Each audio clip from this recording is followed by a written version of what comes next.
Hello, Western Civ. Welcome to week 14. And this is our last week of doing a class the way that we have been doing a normal semester, okay? So I just want to let you know that next week is going to be a kind of review mixed with an analysis of a documentary or two. I'm trying to decide how I want to do this for next week. And then you're going to have the final. So right now, I need all of you who have been behind on some of your work to realize that this is really the last week that you can do any kind of major catch-up, because in 2 weeks, I have to hurry up and get grades out. And I've mentioned this before, I'm not going to have time to take in a bunch of late work last minute. So I've been generous about understanding our situation, and I want us to focus on, I want you to feel comfortable with turning in work right now. You don't need permission to turn in late work right now. But by next week, I'm going to have to start having a cutoff, or you're going to need to communicate with me first, because I'm going to have to prioritize getting all 3 classes ready to grade on time again. And I do not know why. This is the only thing that I want to kind of have a little bit of an issue with. I'm still having papers come in with no dates for the time periods covered or works cited. You get zeros. I'm still giving you a chance to fix that. But I don't understand how this is still a thing. So please, okay, works cited. And the dates, just like I've discussed, I've had the examples up for a long time. We went over this probably 70% of my announcements have mentioned this, okay? So, but it's okay. Then I also just want to mention, look, this week's topics are super relevant and super interesting.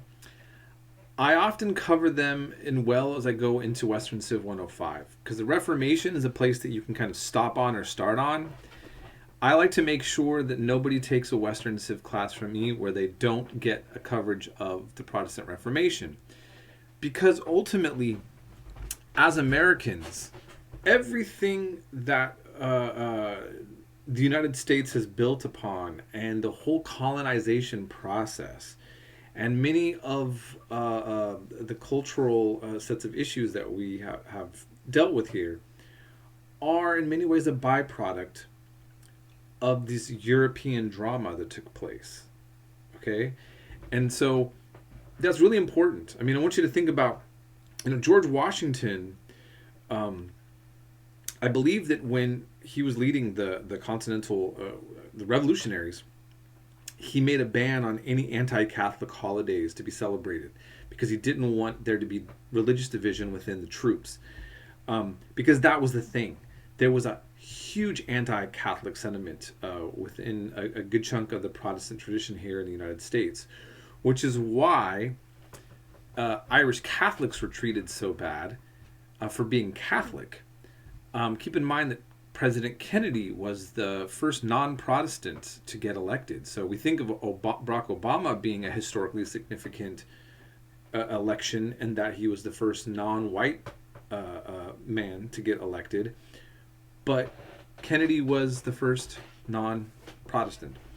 And it was a big deal. And a lot of our ancestors, those of us who are a white European background, that have family that came with the settler movements, were Irish, Scots-Irish. And the Scots-Irish actually hated the Catholics. That was a byproduct of the Scottish Protestant wars and the Scottish and the English occupation, settlement, and conflicts with the Irish Catholics in Northern Ireland, which actually Northern Ireland still has this problem of this tension between Catholic identity and Protestant identity.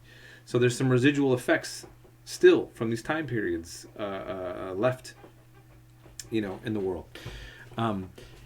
And then I just want to say something that's really interesting about the King James documentary. I wanted you to watch this. I want you to, one, you should just intrinsically find the history of the King James interesting. And I like the way that the narrator of the documentary really like kind of makes that clear about its influence on the English language. But I want you to notice also how he draws attention in the history that translation was political. And there was a bias put in, like we get information now. You know, you watch CNN or you watch Fox News, you can get the same event, but there's a little different twist on it. Well, the Greek and the Hebrew and the Aramaic. So, the Bible, excuse me, the first portion is in mainly Hebrew with some Aramaic portions, and then you have the New Testament written in Greek. And so you would need to really know 3 languages to be able to read the Bible in its original language, in its original form. And so obviously most people will never have that kind of language skill, and we get our English translations, right? But I'll just give you a little fun fact on some of the politics of translations. So I grew up in a Christian tradition that didn't believe that the soul was immortal. That the soul was mortal itself, and the majority of Christianity actually believes that the soul is immortal. Now, the Hebrew word for soul is nephesh, and in Greek it'd be psyche, as modern Greek pronounces it, or suke, as some scholars say it, or psyche, as you might hear. Okay, and what's interesting is you will see that the original Hebrew does say that one, animals are souls. It says nefesh chaya in the Genesis, the living soul. The animals are souls. It talks about the soul that's sinning, it itself will die, and so there is that kind of language in there. And many translations will use the word life. They'll say that they took his life, and the nefesh says, it actually says soul. And so that can be a controversial debate. Now, I'm actually not advocating the theological positions that I grew up in. My whole story is long and not for this class. But I was aware of that. There's, there's a passage that's controversial in a modern setting because it talks about ethics, about terms of sexuality. In 1 Corinthians 6, 9, and 10, I believe, it talks about certain people that wouldn't inherit God's kingdom. And the King James says the effeminate will not inherit God's kingdom. That's a strange thing. So if you're a guy and you act like effeminate, you're not going to inherit God's kingdom. Many modern translations put homosexual. The Greek word in that particular instance is derived from malakos, which means soft. And soft is obviously a very ambiguous term, and there's scholars that really try to deal with, well, what does that mean? Some said it was a passive position within a gay context. Others talk about it being morally depraved, something different. I believe in modern Greek, it actually means doing something to oneself as opposed to any other people being involved. And so these words and these passages that really affect how entire Christian communities believe that, something is ethical or unethical, or a concept about the cosmos, is really shaped by the way in which these translations occur.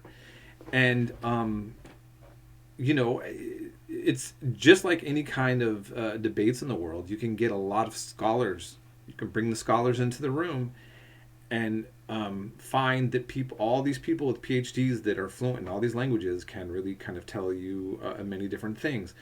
Just one last point I want to say on this is just think about our English language, and you think about words or expressions that change over time, and sometimes very quickly relative to time. So my great aunt and uncle, who were, may they rest in peace, very conservative. There was a poem that my great-great-grandmother, also very, very conservative Christian woman, wrote for them when they were a couple, before they were married. And she talked about my great uncle wanting to make love to my aunt. And it was a poem in the bathroom. And it kind of throws you off. And I was realizing that used to be a term meaning basically to try to make love happen. And then it ends up becoming a euphemism for having sexual contact later. So the time period between my great-grandmother to where we're at now, the expression to make love to completely shifts into a whole different set of directions. So think about, like, even if you're fluent in Greek, or Hebrew, or Aramaic, it's not just knowing the words and the expressions, but understanding the actual meaning of these expressions within this very specific context of the time that those were written in. And you can imagine this is the challenge for not just for the Bible, but for all translators, especially of ancient texts. So just keep that in mind. So there's still a lot going on every day with dealing with our coronavirus era. And I hope you're all hanging in there. It's not an easy time. Contact me if you need anything. And like I said, this is really the final push. We can all do this, everyone. All right. Thanks. And I've been happy having you in my class.